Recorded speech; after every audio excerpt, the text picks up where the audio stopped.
You are the vanguard of knowledge and consciousness, a new wave in a vast ocean of possibilities. On the other side of that door, there's a world starving for new ideas, new leadership. I've been out there for 30 years. She's a wildcat. Oh, she'll rub up against your leg and purr until you pick her up and start petting her, and then out of nowhere, she'll swat you in the face. It can be rough out there, but that's okay, because there's soft serve ice cream with sprinkles. I guess that's what I'm really trying to say here today. Sometimes it's okay to eat your feelings. Now, fear is going to be a player in your life, but you get to decide how much. You can spend your whole life imagining ghosts, worrying about the pathway to the future, but all there will ever be is what's happening here, and the decisions we make in this moment, which are based in either love or fear. So many of us choose our path out of fear disguised as practicality. What we really want seems impossibly out of reach and ridiculous to expect, so we never dare to ask the universe for it. I'm saying I'm the proof that you can ask the universe for it. Please.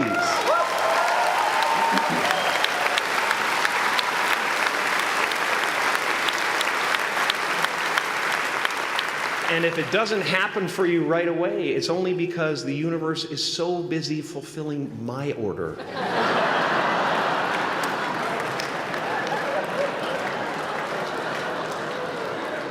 Party size!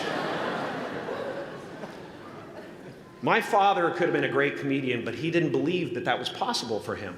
And so he made a conservative choice. Instead, he got a safe job as an accountant. And when I was 12 years old, he was let go from that safe job. And our family had to do whatever we could to survive. I learned many great lessons from my father, not the least of which was that you can fail at what you don't want. So you might as well take a chance on doing what you love.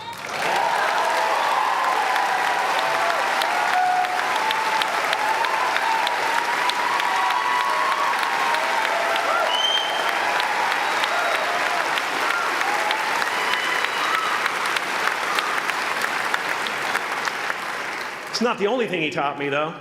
You know, I watched the effect of my father's love and humor and how it altered the world around me. And I thought, that's something to do. That's something worth my time. It wasn't long before I started acting up. You know, people would come over to the house and they'd be greeted by a 7-year-old throwing himself down a large flight of stairs. They would say, "What happened?" And I would say, "I don't know. Let's check the replay." I'd go back to the top of the stairs and come back down in slow motion.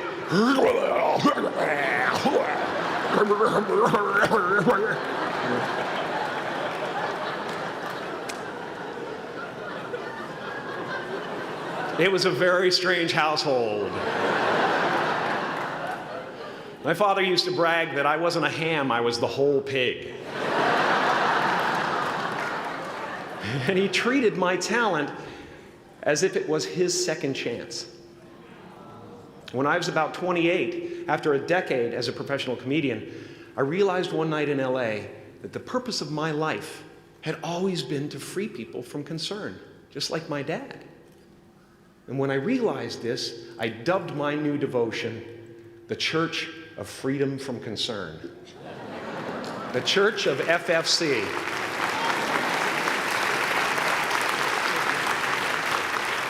And I dedicated myself to that ministry. What's yours? How will you serve the world? What do they need that your talent can provide? That's all you have to figure out. As someone who's done what you're about to go and do, I can tell you from experience, the effect you have on others is the most valuable currency there is.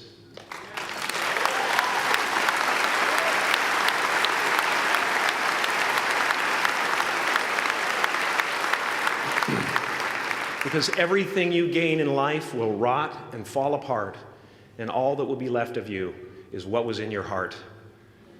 My choosing to free people from concern got me to the top of a mountain Look where I am. Look what I get to do. Everywhere I go. I'm going to get emotional because when I tap into this, it really is extraordinary to me.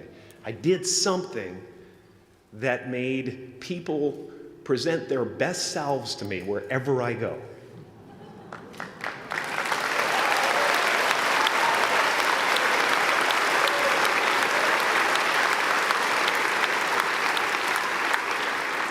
I am at the top of the mountain, and I was, and the only one I hadn't freed was myself, and that's when my search for identity deepened. I wondered who I'd be without my fame. Who would I be if I said things that people didn't want to hear? Or if I defied their expectations of me? What if I showed up to the party without my Mardi Gras mask and refused to flash my breasts for a handful of beads? I'll give you a moment to wipe that image out of your mind. But you guys are so ahead of the game. You already know who you are. And that peace that we're after lies somewhere beyond personality, beyond the perception of others, beyond invention and disguise, even beyond effort itself. You can join the game, fight the wars, play with form all you want, but to find real peace, you have to let the armor go. Your need for acceptance can make you invisible in this world. Don't let anything stand in the way of the light that shines through this form. Risk being seen in all of your glory.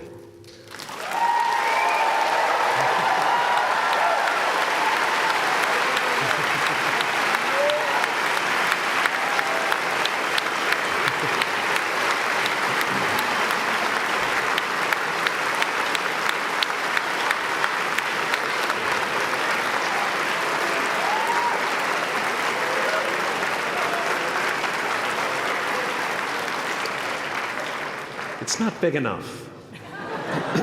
This painting is big for a reason. It's called high visibility. It's about picking up the light and daring to be seen. Here's the tricky part. Everyone is attracted to the light.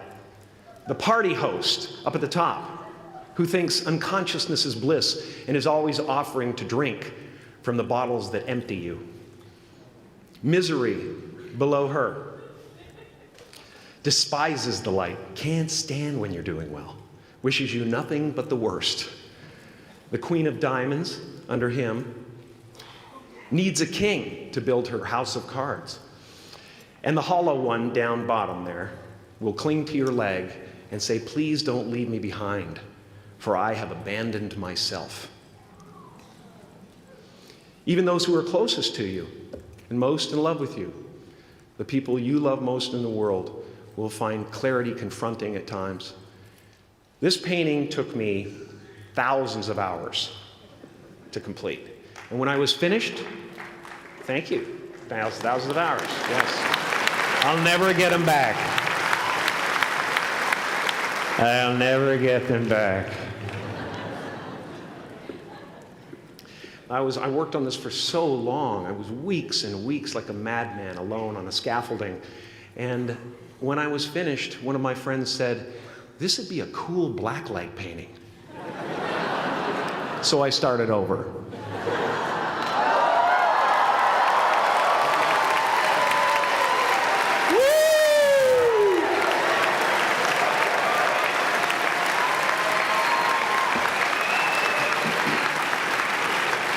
My soul is not contained within the limits of my body. My body is contained within the limitlessness of my soul. One unified field.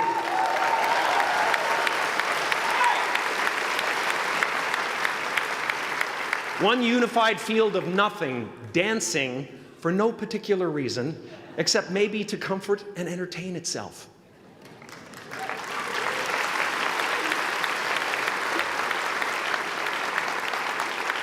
As that shift happens in you, you won't be feeling the world, you'll be felt by it. You'll be embraced by it.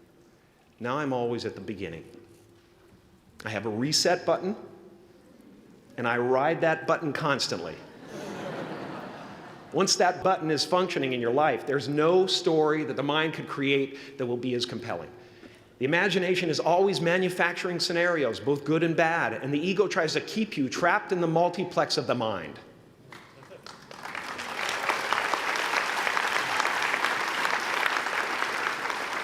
Our eyes are not viewers, they're also projectors that are running a second story over the picture that we see in front of us all the time. Fear is writing that script, and the working title is, I'll Never Be Enough.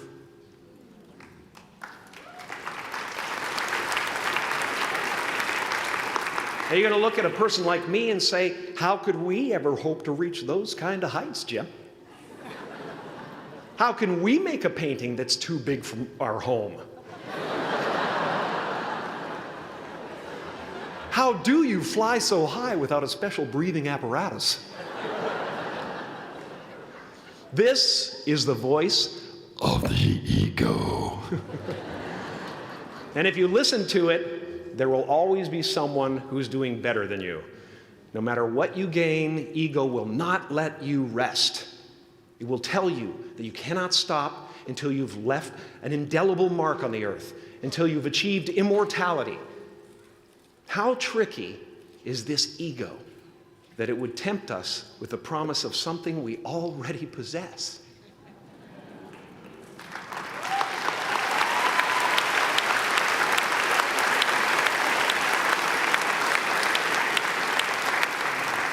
So, I just want you to relax. You know, that's my job. Relax and dream up a good life. I had a substitute teacher from Ireland in the 2nd grade that told my class during morning prayer that when she wants something, anything at all, she prays for it and promises something in return, and she always gets what she wants. Well, I'm sitting at the back of the classroom, you know, thinking, wow, my family can't afford a bike, you know. So I went home and I prayed for one. And I promised I would recite the rosary every night in exchange. Broke that promise. But 2 weeks later, I got home from school to find a brand new Mustang bike with a banana seat and Easy Rider handlebars. Yeah. From fool to cool. My family informed me that I had won the bike in a raffle that a friend of mine had entered my name in without my knowledge whatsoever. So that type of thing has been happening to me ever since. And as far as I can tell, it's just about letting the universe know what you want and working toward it while letting go of how it comes to pass.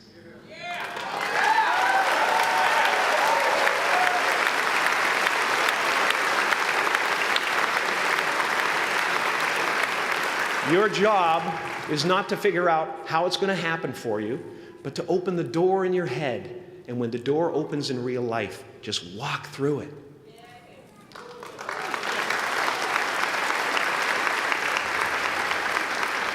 And don't worry if you miss your cue, because there's always doors opening. They keep opening. And when I say life doesn't happen to you, it happens for you, I really don't know if that's true. I'm just making a conscious choice to perceive challenges as something beneficial so that I can deal with them in the most productive way. You'll come up with your own style. That's part of the fun. Oh, and why not take a chance on faith as well?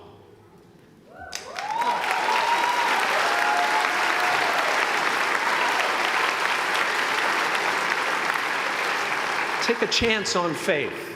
Not religion, but faith. Not hope, but faith. I don't believe in hope. Hope is a beggar. Hope walks through the fire, and faith leaps over it.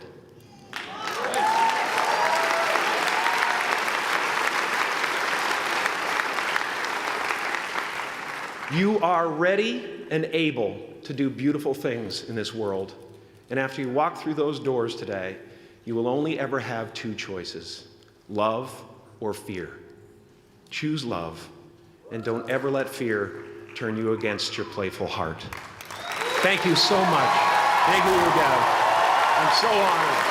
Thank you.